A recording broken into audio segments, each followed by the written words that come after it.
Hi. I thought I would take a few moments to discuss a long-term RAYID understanding about the birth order, cycles and seasons, and so on. And you've been around the RAYID work for many years, and you also co-wrote the birth order book, and you've taught RAYID in many different forms over the years. So I thought that you would be a good one to just hear me out, interject as you wish to help it open up a bit. Mm-hmm. Mm-hmm. Part of it is in the 30 years ago, more than 30 now, more closely 35, when the birth order came, I really saw or felt at the time that number one son brought a specific lesson for the father and the mother. And that lesson for the father was humility to your number one son, as humility as being the first step onto the path of higher consciousness, love, evolution, happiness, and so on. And that the pattern was of number one son. For about 30 years, thereabouts, I practiced again and again, sometime for as long as a year and a half continuously, trying to develop the quality of humility by a series of exercises and practices. Over the decades, the meaning of that has transformed, morphed, and still is. Now, for me, that was also the reason why I saw the winter solstice as the beginning of number one sun, because the winter solstice was when the first increase of light would occur. And for me, that was ascending in the winter, ascending yin. So I practice again and again that the humility exercise associated with the ascending day length was also corresponding to midnight as beginning the beginning of the day, and that midnight to 2 being of the breath and the lung, and that the season of the year that was to occur was the winter solstice. I had numerous experiences along the way that were profoundly compelling. And one of them I would share, and it leads into several. Mm-hmm. So if you have some interjection, please just don't mind my tendency to want to go on with it. Just interject. I was practicing the experience in the last 3 years of humility being a sincere desire to feel every feeling inside my soul, regardless of how it got there. But it was a sincere desire to want to feel it, so I would practice that all day. Then there was also the added experience of the social utilization of humility as being willing to have a moment to pause that if I'm receiving something, I make up no opinion during the time that the person is expressing themselves, and I wait. And then when I feel myself being at all resistant or triggered, I would practice being in the other person's shoes and receiving the information first as if it is true. And then if it's true, what are the repercussions of it being true? Especially if it was contradictory to something I already had a different belief system about.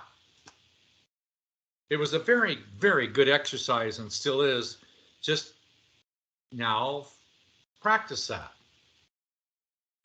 In the process of doing this day by day is when I had this other experience that was, well, a series of them. And one of them was I was practicing and I saw myself quite clearly on a narrow rope bridge, very narrow one, barely enough for someone to hang on to. And the ropes were not very strong and the planks were filled with holes, and and this was crossing an abyss.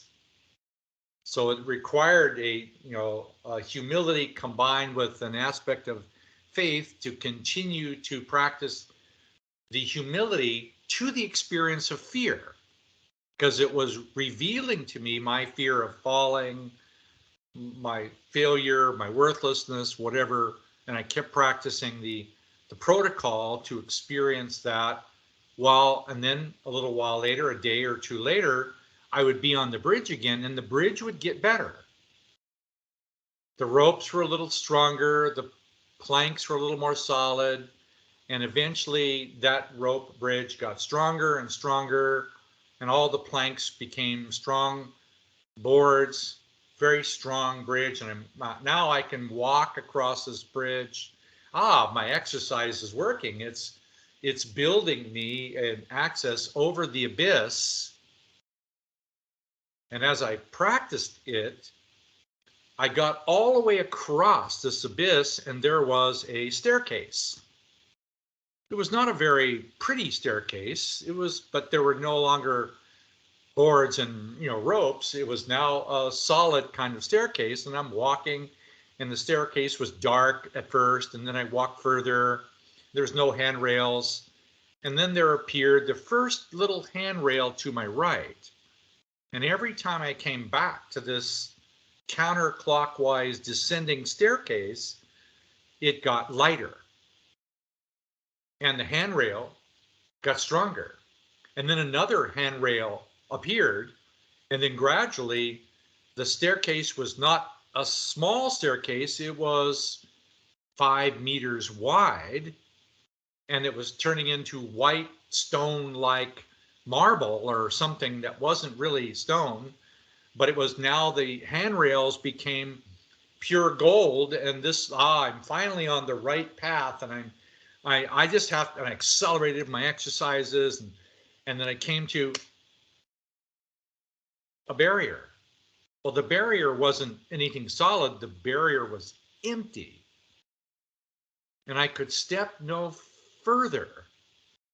And there was no longer a staircase, just me staring into, and what I could see was down below me, just out of my reach by 2 meters, underground was a round ball. It was a white round ball, just a half a meter underground. And I knew from just an intuitive expression of it that it was a white ball of pure innocence.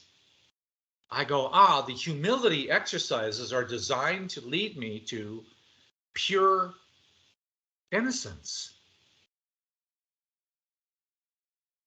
But I couldn't get there. because it would go no further. Nothing I did by direction, by will, by meditation, by asking, by pleading, begging, praying, I could not reach it. And then one day I basically stopped the exercises, lay down, and right away there came this huge wave, like 3 meters high, a wave of feeling, and I instantly knew it was empathy. Wow, my empathy just went up by 3 to 5 times, maybe more. And all of my exercises had actually led to a reserved sphere or breakthrough into an increase of empathy.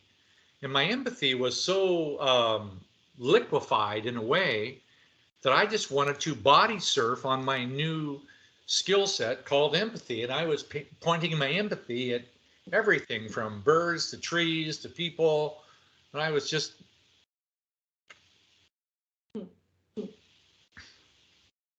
And a voice came and said, put it inside.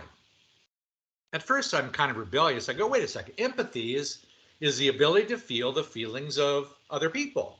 Other people are outside, right? That's where empathy is, right? No. So I put the empathy inside, and it immediately started to identify other people's feelings inside me through the increase of the textural opportunity to have more empathy. I could feel the existence of other people's feelings inside me. Not a pleasant feeling to discover with the newfound level of empathy that there are other people's feelings inside me. There were the obvious ones, my family, my ancestors. There were other people's guardians, teachers, whoever else. A lot of people had influenced me in some level or another and their feelings. And then there were other feelings I couldn't even comprehend. All of this came as a result of the increase of empathy. But the increase of empathy, which I would say is too girl, or the increase of the capacity to begin, now became the beginning of the path. And it became obvious to me, in my language, that mother's parents are number one, boy, and the attribute there, humility, the lesson, humility. He's married to mother's mother, two girl, one boy and two girl, but the two girl is actually the wife of the one boy, and that the continuous increasing of the one boy reached a threshold where the empathy increased. But the energy needed to come back to from the two girl, the feminine empowering the awareness or the feeling of the inspiration. So my two girl empathy increased my awareness of and discernment of the multitude of different feelings inside me that I had to deal with. It's my responsibility to feel every feeling inside me, no matter how it got there. And that's where the difference was, not from the winter solstice, but it took me almost 30 years to start the journey of the path on the first month of autumn. Hence, the first month after the autumn equinox is the entry into the cool of the season, into the water of the lake, into the peace. So if I want to step onto the divine love path, I need to have a sincere desire to feel more. And I'm the only one who can increase that feeling. And the increase of that with breath, humility, over a practice of time, taking that increase inside, that's when I had the experience of finding myself inside of a small walk-in closet. So the closet was maybe no more than 3 meters wide and 2 meters high, but it was an enclosure and it was dark. And when I was in that inside closet, I tripped over something and I went down and felt it. And it was a shape of a body, an adult body, half in the floor, half out. It wasn't alive in that presence anyway, but there was something crystallized about it. Then I got up and I moved a little further and I ran into a a meter high, yeah, about a meter to a meter and a half high, a small statue, a frozen statue. And I realized immediately that that frozen statue was a frozen memory in my childhood. And I realized that there were many other ones that I couldn't quite get to, but that was my life force, that was my feelings frozen by something in my childhood, a memory, many of the thousands and thousands of memories that we don't remember about our childhood, or in my case, there's many things in high school and college hikes too I can't remember to this day, right? I'm sure they happened, but I don't remember them. Then I went a little further and I noticed that there was something else, a third thing, but I couldn't get to it. So I kept putting my new skill on it called empathy, and I couldn't catch it. I just couldn't catch it. I go, wow, what is that? So then a little while later, that stopped. A few days later, I'm doing the exercise again, and this time I'm in a much larger place that's hundreds of times larger than the walk-in closet. It has more light, and I can see more. It's still grayish dark, but I can see that the individual experiences of the bodies embedded in the floor, there are hundreds and hundreds of them, and they are ancestral memories embedded in me. Then I could see hundreds and hundreds, even more, of individual statues, and I had, well, thousands of childhood memories that were frozen. And it was my responsibility to unfreeze them, but I had to extend my use of empathy and feeling and desire to want to feel them in order to liberate them. I'm still working on them. I'm not anywhere near done. And then I could finally see that the third one was the damage inside the same area that I had put there. I'm the one who created the damage with my will. That by far the most difficult of all the damage was not my ancestors genetically, not my childhood from conception to 8 years old. Those weren't really the biggest problems. The biggest problems was the ones I put there. And those were elusive. They were so elusive that they were a 3-boy pattern of not wanting to be caught. So there was self-deception, self-delusion, projection, pandering, all of the forms of manipulative behavior, happy, sad, all the things around it, all the things about it, and those are the ones I needed to those are the hardest, and I'm still working on those.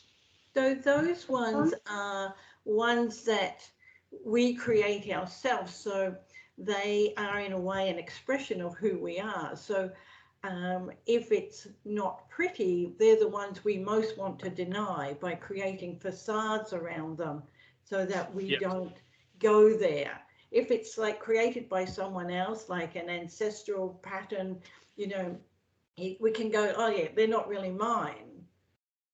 Yes. And the childhood ones, there's that sense that, well, you know, this was done to me rather than I have Yeah. actually done it. So rather than claiming it, that I think it's the hardest thing to do is claim I made a choice, I made a decision, I did something that has created pain that I'm carrying. That's the hardest thing because it's about who we are as people. And it was thousands of times larger. Mm. So part of what I'm trying to express is, in order to access these feelings, I need to have a sincere, and it'd be worth looking up that word because it's important, a sincere and intentional desire to want to feel each one of these three types. I need to have an active desire, even though my interior mechanism, my egoic function that wants to not feel pain, is finding ways for me to avoid those pains by either doing an addictive pandering thing or an addictive projection thing, either going into materiality or body chemistry, or going into illusory phenomenon, or going out of body. Wow. So for me to get onto the path, now is the very first month of the autumn, starting at the autumn equinox and stepping into it week by week, day by day, hour by hour, with a sincere desire to experience the feeling, emotional importance of peace inside me, and accessing it into the mother's mother, by the way, which is the entry line into the mitochondrial sequence that comes through the mother to the grandmother to the great grandmother, from mother to two girl to four girl, all along that line. And that's the first 2 months of autumn, two girl and four girl. Then to connect the third one, I need to have the willingness to ask for divine help to connect the first two to the third one, which we can go into another time. But I want to give some purpose and understanding to why is it no longer, for those who practiced it in the past, humility being the beginning. It took me 30 years to come to a new place where right now it's feeling and peace, or feeling and sincerity, that leads to the long-term 12-month pattern of the sequence of the entire year, is all pronouncedly formed and actualized in this very first month based on feeling. Now, I know that's a lot, and I'm still accessing it. Later on, I'd like to go through it. Do you think that like, it's often difficult, like in the birth order, we talk about one boy, one girl, and in our way of thinking, one is normally the place you start, you know? So it's like Yeah. we get locked into, we start at one and then we go to two and then we go to three. And yet one boy, although from the mother side of the family, has a masculine element to it, and yet two girl being a mother's from the mother's line is from that feminine that allows you an instantaneous entry into the internal experience. And what we're talking about on a spiritual pathway is how to go within ourselves, because that's where we need to look. That's where the pathway begins, is inside of ourselves. And so to increase our empathy of who we are inside is the place we need to start in order to change and grow and increase our humility. Like, it's almost a gift that we give to that the mother's father's line, is to knowing ourselves, and it takes humility to also look at that place. Yes, exactly. Now it's like, okay, how to step on this path. There's the first month of autumn piece. There's a second month of autumn, because they come in sets of 3, which is change or opening the heart in some way. The third month of autumn, the 6th girl month, is the divine intervention to operate on our behalf.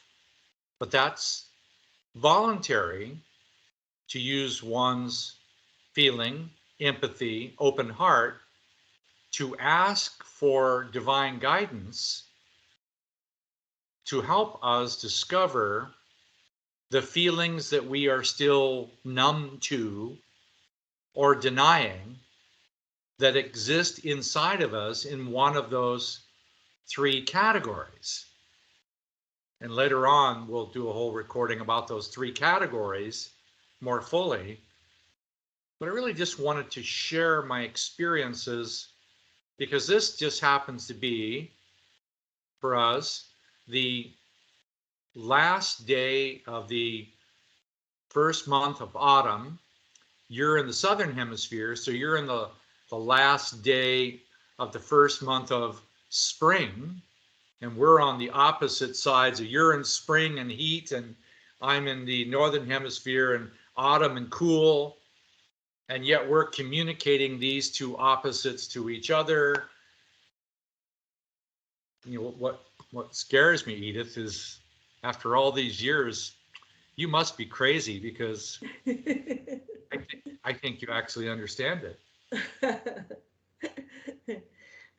I think it's a wonderful journey, and I think it's such a journey of self-discovery, and that has the capacity to change us and really do something fabulous in our lives and in the lives of those we touch along the way as well. Amen. So I hope some people who do listen to this to the end actually enjoy it. We will probably have a conversation like this, you and I, each month, to go through the opposite sides of the planet with this. Maybe sometime we should do your 2-boy side, and move. Good luck with that one. Yes. That one scares me a bit. All right. Thank you for being there for me and holding space and sharing as you did. I'll see you again next month. Excellent.